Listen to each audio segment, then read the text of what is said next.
देवघर जे बहिना ये धानी देवघर जे बहिना देवघर जे बहिना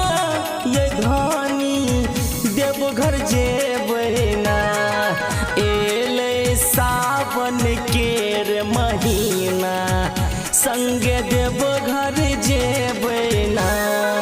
एले सावन केर महीना संगे देवघर जे बहिना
नाचे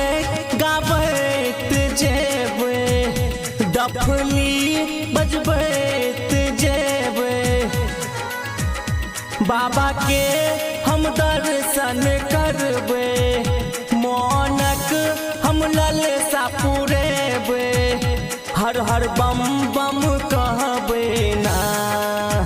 हर हर बम बम कहबे ना पूरा हेते मनक मनोरथ बोल बम करबे ना एले सावन केर महीना धानी देवघर जेबे ना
एले सावन के रे महीना